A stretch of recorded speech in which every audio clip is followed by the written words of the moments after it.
Hey there, this is your host Emily Haig and welcome to the Hey There Thrivival podcast.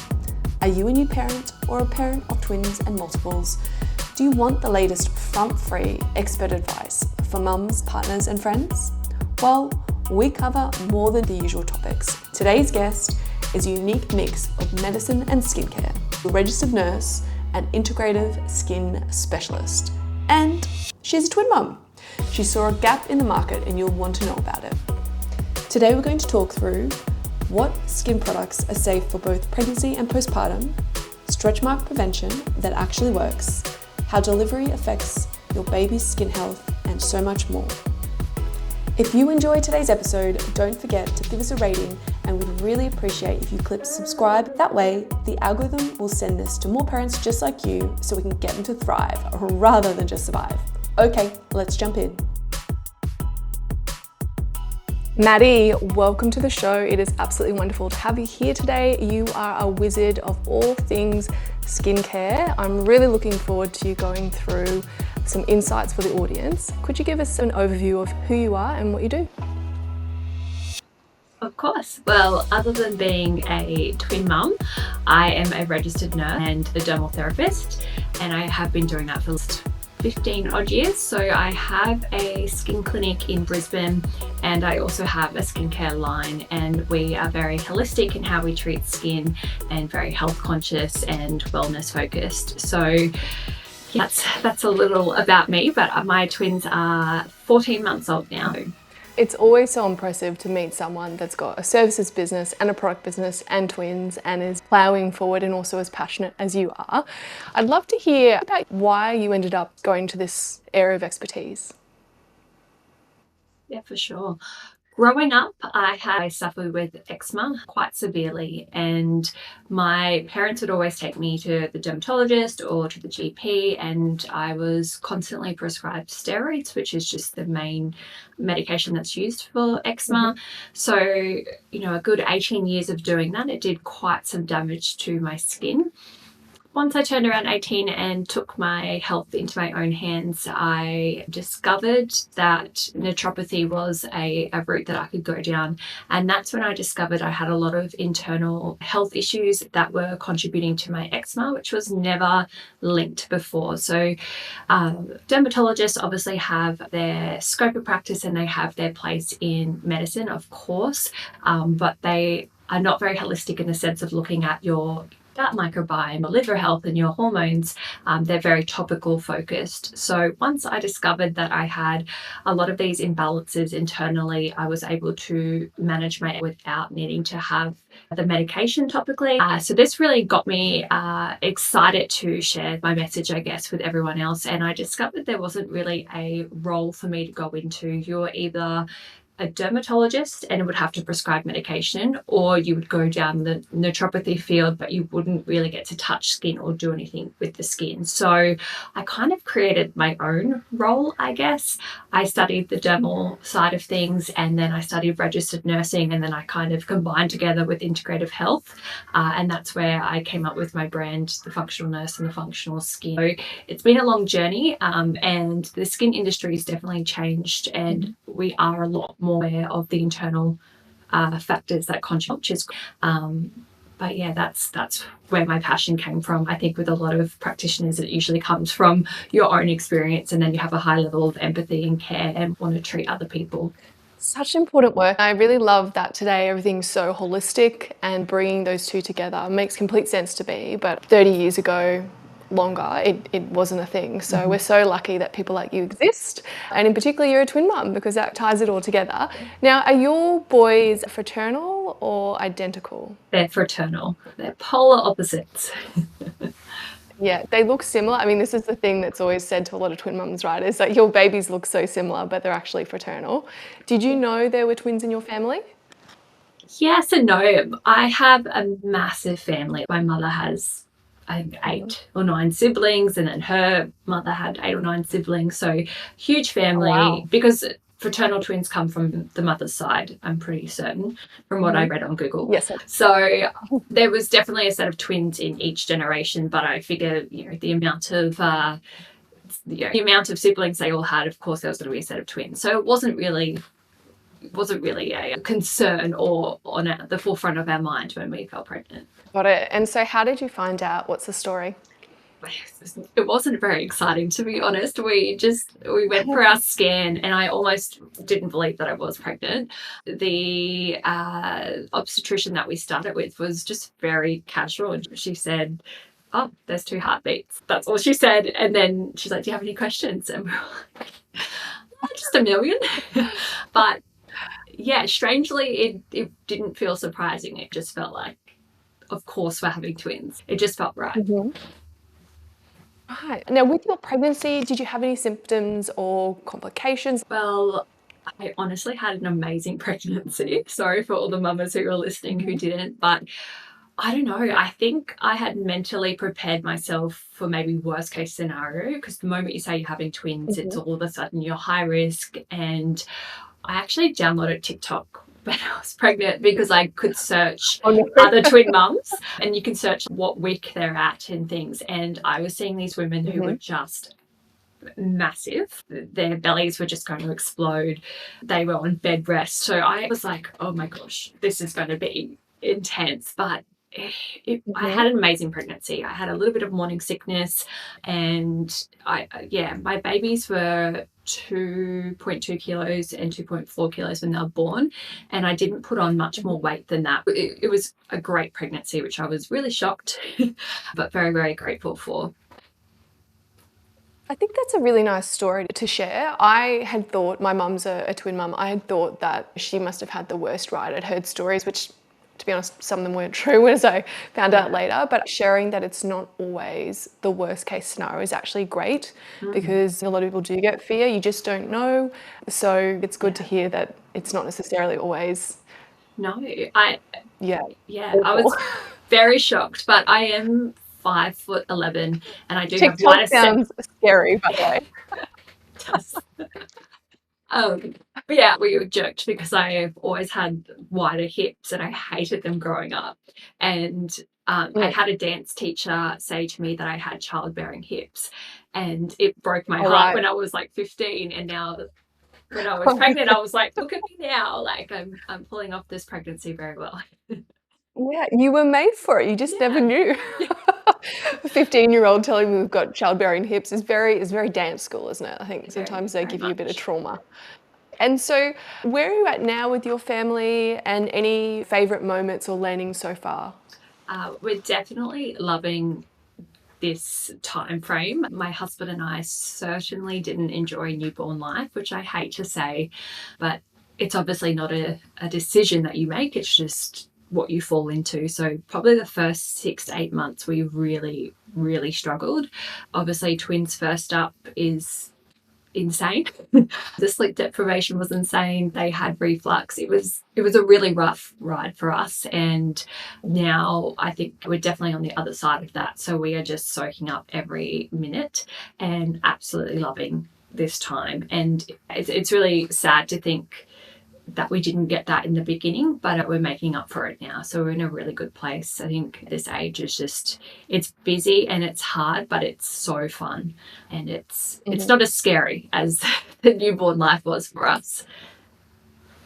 Okay, well, thank you for sharing that. Now, what about top twin mum products or tips that you would recommend to others that are listening? Yeah, well, there were so many things, obviously, in the beginning that I thought we were going to need. And the best advice was from my husband, who said that don't forget that the shops don't close when you give birth. Like, there's Amazon, we can get things the next day. I can run out to Target. Like, we don't need to get all of these things yet, because we had a lot of advice from singleton parents around us. No one we really knew had twins. So yeah, we weren't sure what to get, but what we ended up really using was the Twin Z pillow. So the pillow with the 2 little sections in it. Not that I breastfed for very long, but we used it pretty much up until they could sit up on their own. It was incredibly handy. I wasn't going to get it at first because it's quite expensive, but it was worth its weight in the end. The Owlet sock monitor, which I just thought everyone used, but whenever I recommend it, some people have never heard of it before. So the sock monitor that goes on them, at night, so you can, like, you have the app on your phone and you can see their heart rate and the temperature of the room and their blood pressure and all different things like that. Sorry, not their blood pressure, just their heart rate. But it's so handy to have, and you see their sleep cycle as well. So that is really handy, because I feel like otherwise, being a first-time mum in particular, I was so nervous for them going to sleep. I would constantly check on them. So having the owlet monitor was just another nice way I could look. It comes with the camera too. So you've got the camera in the cot and then you have the app. So that was really handy. Did you use one? Or? I didn't. I saw the owlet monitor. So for those listening, the owlet monitor is a strap which goes around the foot, and it's like a tech device that the babies wear. I thought about getting it because I think it's a biological thing. You're very driven to make sure they survive, and I was constantly checking as well, because I thought when they start to roll and they suffocate themselves, and you're just like, how is this even nature working like that? But we didn't get it, but I did definitely check on the kids a lot, so perhaps it would have been a good option. Yeah. I have had some friends say it's caused them more anxiety, but for me, it just gave me peace of mind, right. Particularly, if I was downstairs. Yeah, I found it really helpful. And the other thing was, I wrote them down because I have mum brain still. Hands-free portable pumps. So in the beginning, when I was breastfeeding, a few girlfriends had given me all of their old breastfeeding pumps, and there was these portable ones that I could just put in my bra, and they were incredible because obviously your hands are very full with twins. So I found they were amazing, and they were really quick and effective at getting the milk out. So yeah, they would probably be my top 3 things that I couldn't have lived without, particularly for the first 3 to 6 months. Great recommendations. And with the hands-free breast pumps, just quickly, did you use those out and about in the house or to give you a bit more freedom? It'd be good to illustrate that to the audience as well, so they get that if they haven't had kids before. You still can't really hold your babies when you have them there, but I would put a tight bra over them, and then just to even be able to eat lunch, brush my hair, just to have your hands free, other than having to sit there. You've just finished feeding them, then you've got to pump again. Like, it was just such a cycle that I didn't have time for that. So the hands-free were amazing, just to be able to eat lunch or do my skincare. Yeah. Why would you need to eat lunch? Yeah, I agree. And we had another twin mum on who said she did the same thing. I use them and I think they're fantastic. I actually went with one which had a cord and was trapped on my couch. Yeah. And then eventually got the hands-free. So definitely shout out for that, and we'll link that. Okay, so we are going to kick into the fun stuff, skincare for pregnancy. What is safe, what's not, bump care. Let's hear it. Yeah, I think I get asked this in my DMs at least once or twice a day from clients. The hard thing with the skincare industry is the marketing that we get flooded with. But essentially what we need to think of is that skin is an organ and it is semi-permeable, so things can actually penetrate through. So although it's a barrier and it's protective, things can penetrate into the bloodstream. Very rarely does it with certain products. So if you're just buying products from the supermarket and they're not a prescriptive strength, it's really unlikely that they're going to have the technology within the ingredients to actually penetrate even just past the first few layers of your skin, let alone into your bloodstream. But when you're looking at more active ingredients and potentially things that are prescribed, like retinols or hydroquinones, they will usually come with a warning, and you will know that they're not suitable for pregnancy. And that's because they do have the ability to actually penetrate into the bloodstream and potentially into as well. There's also the case that there's a lot of limited safety data on a lot of ingredients, so we tend to just say it's better to be safe than sorry. So it's not necessarily like everything's super dangerous, and if you're going to put it on your skin, it's going to absorb within 3 seconds. That it's more the case for a lot of things that obviously you can't test on pregnant mums, so we don't know. Sometimes it's just better to be safe than sorry. But typically, majority of the skincare brands, majority of the products out there are perfectly fine. It will be the ones that are highly active, and you probably already know because you're already cautious using them and you can't use them every day, or you know that they're really reactive on your skin. Every brand will be able to tell you what you can and can't use. It's mainly like really intense ingredients. So things like retinol, and that's because vitamin A has a huge impact on bubbers and what you're consuming internally as well. That's good to know about vitamin A. Yeah. There's so many natural alternatives now that you can use as well, particularly in Australia.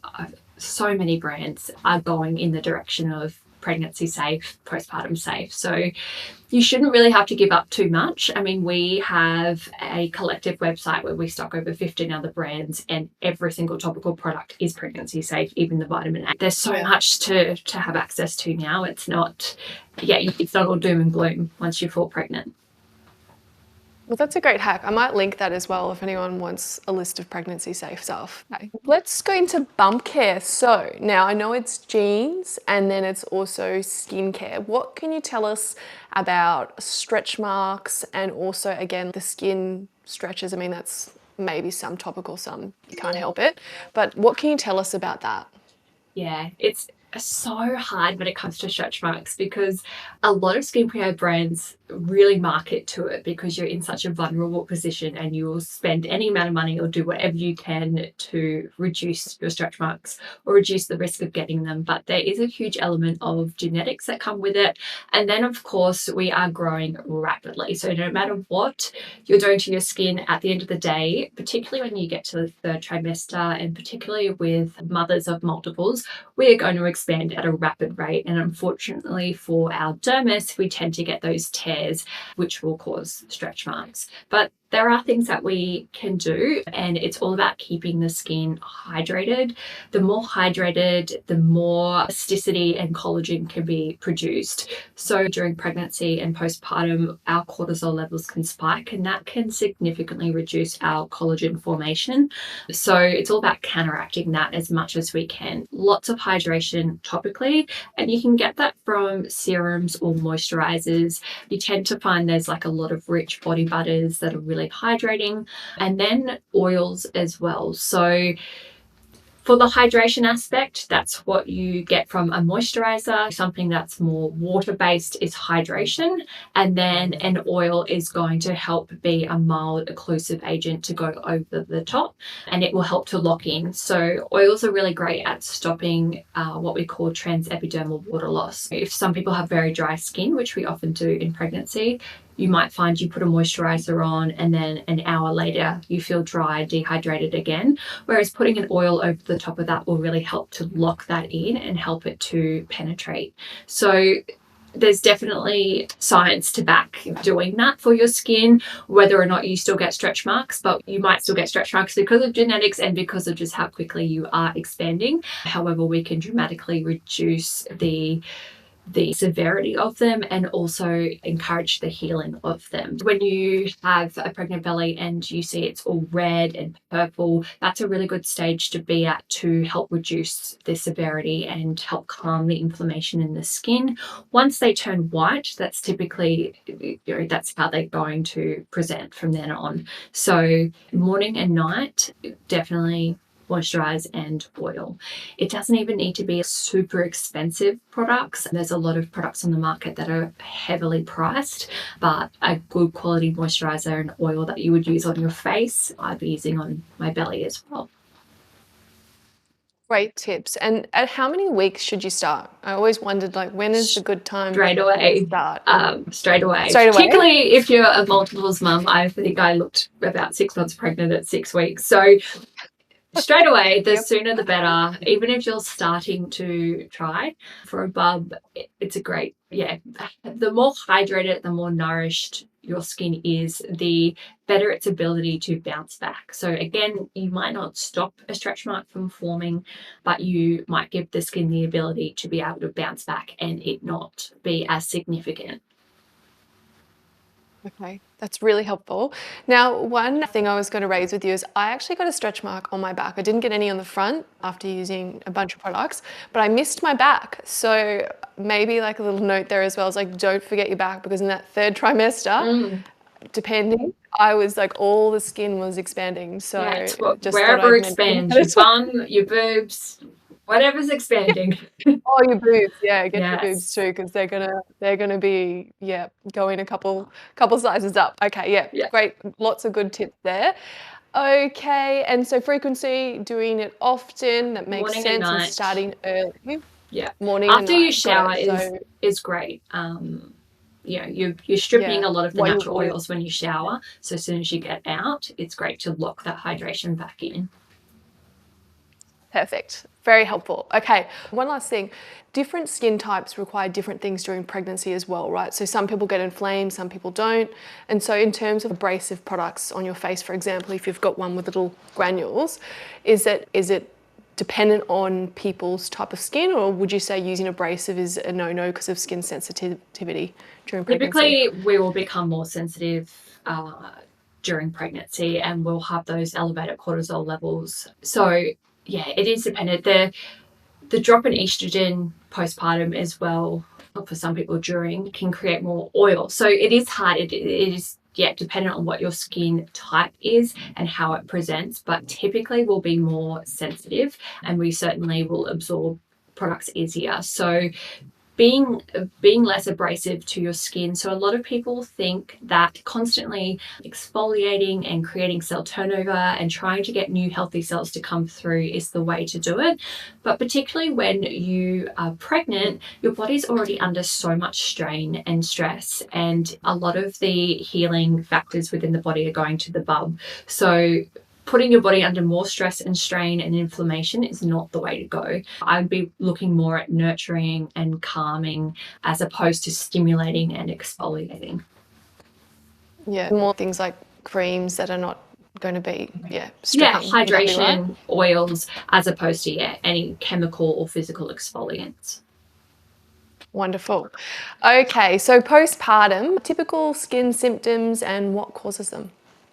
Sorry, I just cut out. With your postpartum, there's a lot to do with your birth process as well as to how your skin responds and the medications that you're given during birth without even really realizing. A lot of the patients I see in my practice are postpartum, and they're really feeling like either their skin is completely fine, again, genetics has a lot to do with it, or it's just a completely different skin type or condition that they've ever had before. And a lot of the reasons for this, as I mentioned, the type of birth that you have, whether it's vaginal or C-section, and the medications that are given, but also we have a sudden drop in estrogen postpartum, and that can cause an influx of oil in the skin. That can either be helpful or hinder. For someone like myself who is a very dry skin, an increase in oil, great. It might give me that healthy glow, but for someone who's more problematic skin type and prone to breakouts and acne, it can unfortunately contribute to that. So again, it's luck of the draw. You don't know what you're going to get, but understanding why it's occurring and knowing that it's only for a short period of time until things level out is really helpful. We also find that there's like a gestational dominance, and that can cause a lot of inflammation in the skin. So that's where you might find a lot of people experience perioral dermatitis on their face, so like the rash around their mouth, around their nose area. And then cortisol, again, cortisol is such a big one pre and postpartum. And then also melasma. So melasma is that hormonal pigmentation that comes in big patches on the face. Lots to treat postpartum, but not to say that everyone's going to have this. I'm someone who has severely reactive skin, and I got very, very lucky postpartum, but there's definitely some things you can do to support your body both internally and externally to ensure that that inflammation doesn't get away from you. And we can talk about those, but everyone is quite individual with that. I think that's a nice mention there as well, that it is very individual. So to make sure people are not expecting to have the exact same as their friends, even family in some cases. I found out that my mother was a completely different birth and different skin type, and had subconsciously thought I would, I don't know, just be the same, but very different. So it could be different members of your family that actually are similar to you as opposed to your direct mother or siblings if you've got sisters. And perhaps if people can see a specialist, again, not everyone can afford that, but if you can see a specialist, to get specialist help, or trying to research quality sources to work out what's best for you, and being careful of TikTok, because I'm sure that's terrifying on there as well.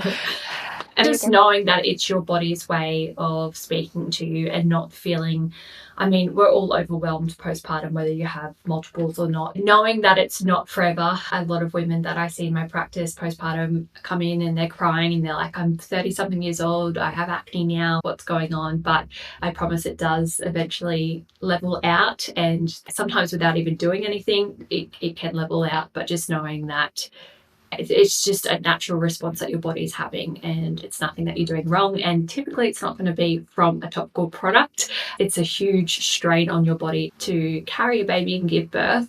So we just have to respect it and let it do its thing, and not try and lather 50 million different products on it. I agree. I think that would be fraught with danger if you were to suddenly pile things on. So being mindful there.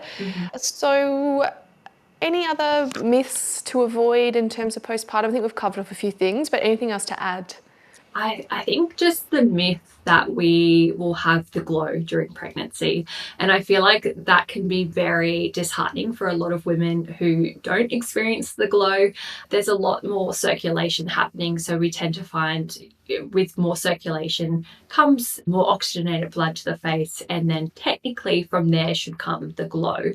But as we've spoken about, there's so many things that can come into play with your hormones and how that impacts the skin health. So not being disheartened if you don't have the glow. It's all about your body and how it's responding, and it's trying to keep this baby alive. Your skin is the last organ that it's really caring about during that process. That's probably one of the big myths that I find everyone is disheartened about when it doesn't happen to them. Yeah.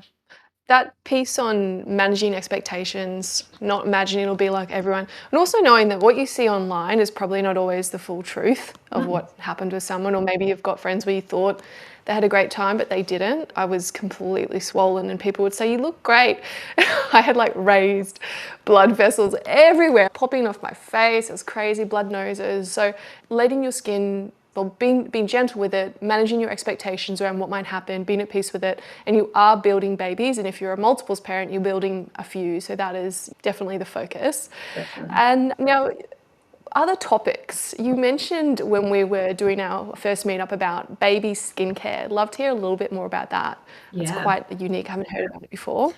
Well, I guess it's anti-baby skincare. It's more the fact that how we birth can really impact the microbiome of bub, and how we birth can also impact the mother's skin health as well. So there's a lot of studies to show that the colony and the bacteria that the bub receives through a vaginal birth can be quite superior to what they receive through cesarean, which it doesn't mean that, you know, if you've had a cesarean, your baby's doomed. I had a cesarean, and there's lots of making up to do in terms of the microbiome. Your babies will be totally fine, but there is just studies to show that vaginal birth for bubbers can mean a better skin microbiome. And then there's also breastfeeding versus formula. So I am someone who had a lot of preconceived ideas of what I would do as a mum. I was adamant, because of, not just because of skin, but just for the health of the bub. I didn't want to have a cesarean. I wanted to have like a hypnobirthing birth. I was 100% set on breastfeeding, and none of that ended up happening. We had a cesarean at 37 weeks for the health of bub, because one of my babies didn't have enough fluid around them. And then I did about 6 weeks of breastfeeding, and mentally it just took such a big toll on my body. And I wasn't coping mentally because I wasn't sleeping. Then we ended up going to formula. I think I knew too much. I was like, I've doomed my babies. They're going to be covered in eczema like I was, because I came into the world with the same situation. But now I know some tips and tricks and things to do to help replenish their skin, because at the end of the day, and this is probably going off on a tangent, but something I've really realized is that the health and the happiness of mum is just as important as breastfeeding or formula feeding, and how that impacts bub and their health as well. So with my babies now, we supplement with certain pro and prebiotics to help their gut microbiome. And something, I guess it's not that simple, but something simple that you could do once off and know that this is helping every day is ensure that you have filtered water in your house for both drinking and showering. Particularly, I'm in Queensland and our water can be really, really harsh, and there's a lot of chlorine added to our water to ensure that it's, I guess, safe for consumption. But in terms of health and skin microbiome, it can be really, really harsh and stripping. So we have our entire house filtered, but there's definitely small options where you can just have one tap filtered, and that's a bit more of a sustainable option, and that could just be where you bathe your babies from. It makes a huge difference, particularly when you already have a sensitive skin baby.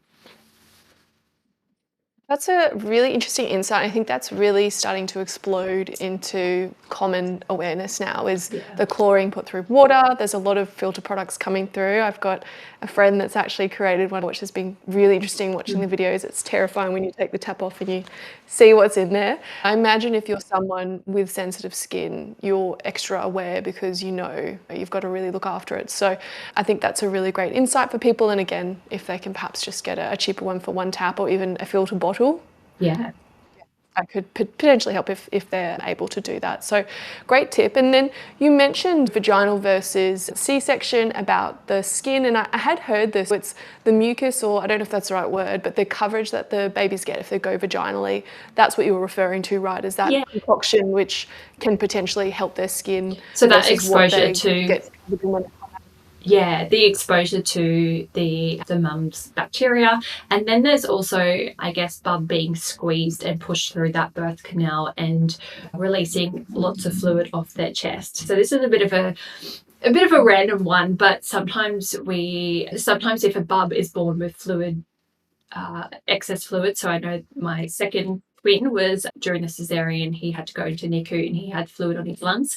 There can often be fluid build up in the body, and then that can cause excess mucus, and then mucus can cause other inflammatory conditions. So there's so many cascading effects that can happen, and obviously at the end of the day we just want a safe, alive baby. So it is what it is, but it's so incredible that we know these things now. I mean, I spoke to my obstetrician about it and I love her, but she kind of rolled her eyes and was like, we're not doing a vaginal birth. I'm not scooping anything out of your vagina and putting it onto your baby. They will be fine. So in her eyes, it was a bit woo-woo, but I mean, in dermal science, that's what we learned. And it's one of the questions we ask our patients is, how were you born? Were you breastfed? Were you formula fed? So, I mean, it's not the end of the world. It's just understanding the microbiome and why sometimes we can have skin conditions, because I'm a prime example of having gone 18 years and no one even acknowledged that I was formula fed, that I had a poor gut microbiome, I was anemic. There were so many deficiencies that weren't picked up on. So I could have been eczema free for much longer and a much healthier baby. Interesting. I wonder if there'll be a trend, I'm going to call it now. Is there going to be a trend where there are people scooping out the mucus if it's a C-section and coming in the babies? Look, if it solves problems, it's probably going to be like a tablet. They're like, yeah, we can make it flu, and they send a team in, they quickly come in and it's called vaginal seeding. And I think it's on a lot of my girlfriends and midwives, and they always roll their eyes when there's like a hypnobirthing mother come in, because you're told to like provide a list of things that you want in your birth and your ideal birth, and vaginal seeding's often one on there. Oh my gosh. But no obstetricians come at me for opening that door, but it's just the acknowledgement that your microbiome plays a huge part in your skin health. Interesting. Look, I look forward to you creating that product. It's really, really, really interesting. I mean, everyone will do what they want to do. Knowledge is power, so let's keep sharing. I think we'll always continue to improve and try and look after health. And if there's science behind that, then perhaps there's ways to do that, or maybe not. Who knows? Now, you also mentioned the mum's skincare or the mum's health based on delivery. Was there anything else to add there, or was that kind of everything you've gone through? It's not so much. Sometimes when we're talking about skin health, everyone just thinks of the face, and that's where it ends. But that comment's kind of made in terms of the whole body and how our skin can heal in other areas of the body as well. So even with your stretch marks and things too. So essentially when you have a vaginal birth that hasn't had, I guess, a cascade of interventions, it will trigger a natural hormone and immune response. And so oxytocin is released. So that's helpful in so many ways. But in terms of skin, it's able to aid in skin recovery and tissue repair. So that's really, really crucial. When you've had a cesarean, it typically is our oxytocin release, and therefore you have a little bit of slower wound healing. So again, I mean, it is what it is. You have to have a safe birth, but it's just understanding those concepts. And I know for me, having a cesarean, it ended up being a planned cesarean within 24 hours. I didn't get to go into labor. I didn't get to have any of those release of emotions and oxytocin. And it was a very intense, oh my gosh, 1 minute I'm just sitting there having coffee with my husband, and next I've got 2 babies on me. And there was, probably everything went a bit downhill from there. But I knew in the back of my mind, okay, I haven't had this release of oxytocin. The baby blues are going to kick in, and skin was the last thing on my mind during that time. But yeah, as you said, knowledge is power. So it's just knowing these things, whether or not you're able to facilitate a natural birth or not. Knowing it can help you take back a bit of control, I guess, and feel less overwhelmed when your skin does flare up, if that makes sense. It does, and it's so helpful hearing about the entire spectrum. Again, as you've said a few times, at the end of the day, you want healthy mum, healthy babies, and safe. And we're so lucky that we've got people like yourself or other medical specialists that know about all these different things and can get us safely, will get our children safely into the world, especially 1800s, 1900s earlies. No, thank you. So we're doing really, really well. And I think being aware of this and continuing to navigate through it so we've got the best outcome within reason is definitely valuable information for the audience to hear. Anything else to add? We've gone through so many wonderful insights. We've got this audience of new parents potentially with multiples. Anything else you want to leave them with? I guess it's just finding small moments in the day, which I know seems completely impossible, but building habits on top of habits can be helpful. And what I mean by that is applying your skincare doesn't seem like much. I know when I talk to my sisters who have children, they're like, skincare just doesn't even fit into their day, but it's more than just applying your skincare. So using it as just a moment to yourself, and literally it can just be a moment, and just being kind to yourself, and not seeing, I guess, skincare as a luxury product that you don't deserve because you're a mum and you don't have time, seeing it more as healthcare and as mental health as well. So I really lean into my skincare. I mean, 2 minutes at night is all it takes. And oftentimes once I get the boys down, I don't feel like it, but it's this beautiful grounding practice that I have. I know I'm nourishing my skin and I'm helping lymphatic drainage in my face, and not seeing skincare as this scary, terrifying thing that you need to do now that you might have aged a little bit during pregnancy and you might feel you look as tired as you feel, but seeing it more as healthcare, and I guess a little bit more of a self-care ritual that you can do for 2 minutes every day, which I know is easier said than done, but that would be my advice. Well, that is a beautiful takeaway, and from an expert and twin mum with 2 businesses, a really nice way to wrap up. So just to recap, we've gone through who you are and your story. We've talked about your favourite moments and learning so far, top tool recommendations, pregnancy skin and bump care, postpartum symptoms, skincare myths, all about babies and microbiomes, which is quite interesting, birth types, and also talking a little about mum depression as well. So look, I've really loved having you on, Maddie. I think this episode is going to go down like, I was going to say like a house on fire, but that's the wrong analogy. I think it's going to be, because I think this isn't a topic that's necessarily talked about a lot. But thank you so much. Really loved having you on. I'll link your details obviously in the show notes. It's been great. So thank you so much. Thank you. And now we've got to get back to our babies. We do. Back to work. Thanks, Manny. Thank you.